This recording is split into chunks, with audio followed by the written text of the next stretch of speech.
আমার আশেপাশের যে লোকগুলা আছে খুব খারাপ পরিস্থিতির মধ্য দিয়ে আছি আমরা, কারণ আমরা বন জঙ্গল থেকে অনেক দূরে।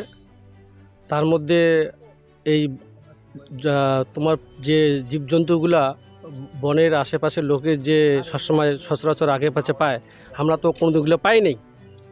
তার জন্য আমরা বাড়ির আশেপাশে, বিশেষ করে সন্ধ্যার সময় বাড়ি হলে বাড়ির থেকে কাহো বেড়ায় না, একটা লোকও বেড়ায় না বাড়ি থেকে। প্রশাসনের লোক, ডিপার্টমেন্টের লোক একদিন আসছে, আসার পরে সারাদিনটাই ছিল, কিন্তু সারাদিন থাকিয়াও আমরা কিছু করে পাই নাই। তারপরে দুই একদিন চলে যাওয়ার পরে একটা খাঁচা দিয়ে গেছে বাঘ ধরিবার জন্যে। সেই খাঁচাটা আমরা নিয়মিত ছাগল দিয়ে, মানে ছাগল সন্ধ্যের সময় দিছি, সারা রাতি থাকেছে, কিন্তু বাঘের কোনো আমরা সাড়া পাচ্ছি না।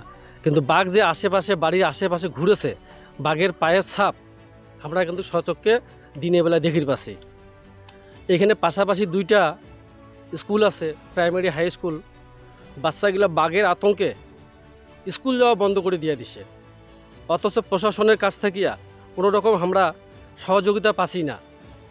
তা আমারলার যে আজি যে মুই তোমার সামনে দুইটা কথা কসং, এই মোর কথাটা প্রশাসনের কাছে পৌঁছাক, আমার আগের যে পরিবেশ আছে সেই পরিবেশটা ফিরিয়ে দেব, আমরা এতটুকুই চাই। আপনার নাম? আমার নাম রবীন্দ্রনাথ রায়। কোন জায়গায় এটা? পশ্চিম ধনিরামপুর। কি আর হয়েছে, ওই যে পাটাবাড়ি গেছো তো, পাটাবাড়ি গিয়ে পাটাটা দেখি যে ছাগলে আর কি মারা মারছে পাটখাটটা, বুঝলেন। তারপরে আস্তে আস্তে ভিতরে যা দেখি যে মানে অনেক দূর ভিতরে গিয়ে দেখি মানে এক পাশে বাঘটা থাকি আছে, বুঝলেন। থাকার পরে মানে সামনে মানে বগল যাইয়া দেখি যে বাঘটা আমার দিকে তাকাছে। তাকার পরে আমিও তাকাই। ওই সময় মানে পাশ পাকে যদি মুই পাছাও তাহলে কিন্তু ভিতর পাটাবাড়ি, পাশ পাকে না যাইয়া আর এক পাশে ঝাঁপ দেওয়ার পরে মানে তখন পিটিতে ঝাঁপ দেয় আমার, বুঝলেন। এটাই আর কি।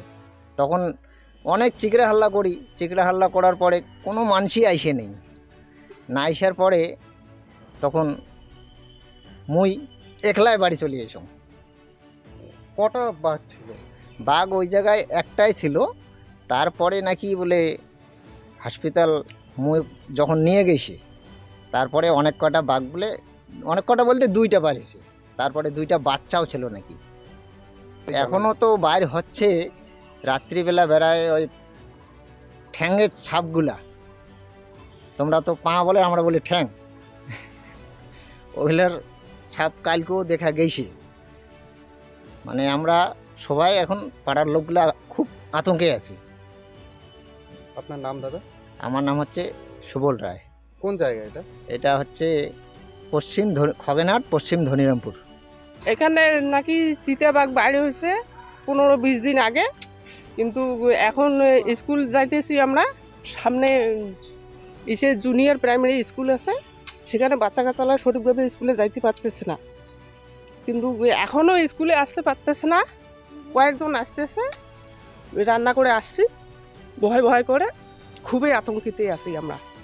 প্রথম দিন তো 3টা বাঘ দেখা গেছিলো, 2টা বাচ্চা, একটা বড়, মানে বাচ্চার মা। যাকে হামলা করেছে সে তো এখানেই আছে, দেখতে পাচ্ছেন। এখনো আতঙ্কিতে আছে বাচ্চারা, সঠিকভাবে স্কুলে আসতে পারতেছে না। আপনার নাম দিদি? মালতী রায়। কোন জায়গা এটা? ধনিরামপুর 2। যে সময় বৃষ্টিটা বেশি হচ্ছিল, আজ থেকে দিন 10-12 আগে প্রবল যে বর্ষণ হচ্ছিল উত্তরবঙ্গে, ঠিক সেই সময়টার ঘটনা। তো যেদিন ঘটনাটি ঘটে, যিনি ভিকটিম, অর্থাৎ যাকে বাঘ থাবা দিয়েছিল পিঠে, আপনারা ছবি অনেকেই দেখেছেন মিডিয়ার দৌলতে হয়তো, উনি আমাদের সেলফ হেল্প গ্রুপের যে আমাদের যিনি দিদি আছেন তার হাজব্যান্ড। তো এই ঘটনার পরে এলাকায় একটা মারাত্মক রকম আতঙ্ক ছড়িয়েছে, এটা সত্যি কথা। এবং কারণ হচ্ছে এই এলাকায় এর আগে ইতিপূর্বে কিন্তু এরকম ঘটনা ঘটেনি। আশেপাশে চা বাগান আছে, 2টো জঙ্গল আছে এখানে, সরুগাঁও, তারপরে আপনার সোনাখালি, কিন্তু এইখানে ওয়াইল্ড লাইফ, বন্য প্রাণ কখনো কিন্তু আসেনি। তো এইটা একটা মানুষের কাছে একটা মারাত্মক একটা ঘটনা, আতঙ্ক অবশ্যই ছড়াবে। স্বাভাবিক একটি জায়গা, সেখানে যদি বন্যপ্রাণ ঢুকে যায়, স্বাভাবিকভাবেই এই ঘটনা ঘটেছে। এবং তারপরে প্রায় সপ্তাহখানিক স্টুডেন্ট আমাদের আসেনি বলবো না, এসেছে খুবই কম। আতঙ্ক এখনও রয়েছে, আতঙ্ক যে নেই এটা বলা যাবে না, কিন্তু ছেলেমেয়েরা এখন ধীরে ধীরে স্কুলমুখী হয়েছে, ওরা আসছে স্কুলে, যথেষ্ট পরিমাণেই আসছে। তবে আতঙ্ক আছে, এবং আমি আপনাদের চ্যানেলের মধ্য দিয়েই বলবো যে আজকে আমাদের মেল করার কথা আছে বিভিন্ন অফিসে, রেঞ্জ অফিস থেকে শুরু করে, যে এখনও কিন্তু এই বাঘেদের যে ফ্যামিলি, অর্থাৎ একটি পুরুষ বাঘ, পুরুষ চিতা, একটি স্ত্রী চিতা, সেই সাথে দুটো বাচ্চা রয়েছে, এরা কিন্তু এলাকা ছাড়েনি। এবং বিভিন্ন জায়গায় মানুষ তাদেরকে দেখতে পান, কখনো সকালে, কখনো বা দেখতে পান সন্ধেবেলায়। আর এইখানে আমাদের এই স্কুলে অনেকগুলো কুকুর ছিল, যেটা আশ্চর্যজনক ঘটনা, অনেকগুলো কুকুর ছিল, প্রায় 8-10টি কুকুর ছিল।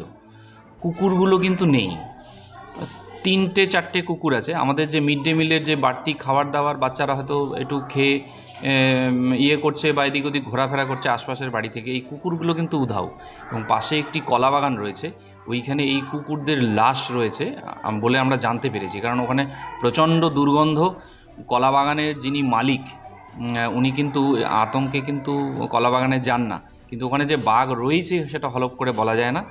আতঙ্কটা রয়েছে, এটা ঠিক কথা, কিন্তু স্কুলের পঠন পাঠন বা ছাত্রছাত্রীদের যে আসা যাওয়া স্কুলে, এটা অনেকটাই স্বাভাবিক হয়েছে, এটা আমি বলব। আপনি নাম ও পরিচয়? Keshabchandra Barman, teacher in charge, Chandnikura junior high school.